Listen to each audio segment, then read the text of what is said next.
আসসালামু আলাইকুম প্রিয় বন্ধুরা, কেমন আছো? আমি ভালো আছি আলহামদুলিল্লাহ। তো শীত চলে আসতেছে, তাই তোমাদের মাঝে নিয়ে এলাম পিঠার রেসিপি একটা, খুব সহজেই চিতই পিঠা।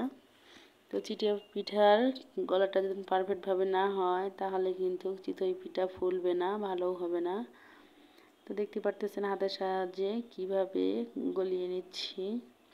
পারফেক্টভাবে এই আটাগুলো গুলিয়ে নিতে হবে, না হলে কিন্তু হবে না। দেখতে পারলেন কিভাবে, মানে কতটা ঘন বা কীরকমটা হয়েছে। তো আমি একটু লবণ দিয়ে দিলাম। তো এখন হাতের সাহায্যে আমি এখন নিয়ে নিব একটা মগে, ওখানেই নিয়ে ঢেলে দিতে হবে। তো দেখি কি অবস্থা, পিঠাটা হচ্ছে কি না। ঢাকিয়ে দিলাম।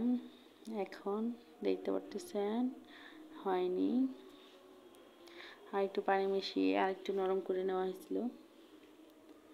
তো আমি এখানে দিয়ে দিলাম আবার, তো পানি দিয়ে দিলাম সাইড দিয়ে একটু, যাতে লেগে না যায়।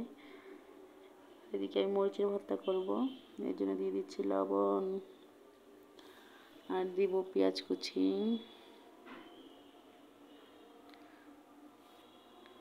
সরষের তেল, আর একটু সামান্য টমেটো ছল দিয়ে ভর্তাটা করব। মনে হয় মিষ্টি মিষ্টি করলে একটু ভালো লাগে, ঝাল মিষ্টি ভালো লাগে আমার কাছে।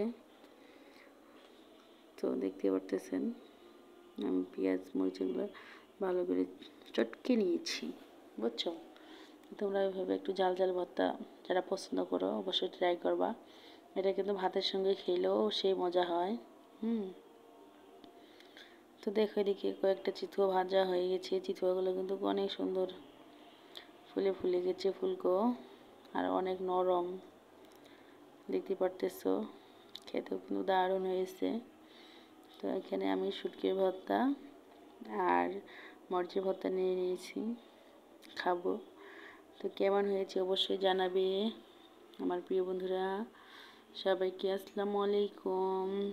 সবাই ভালো থেকো, সুস্থ থেকো, আর নতুন নতুন ভিডিও পেতে আমার সঙ্গে থেকো। সবাইকে আল্লাহ হাফেজ।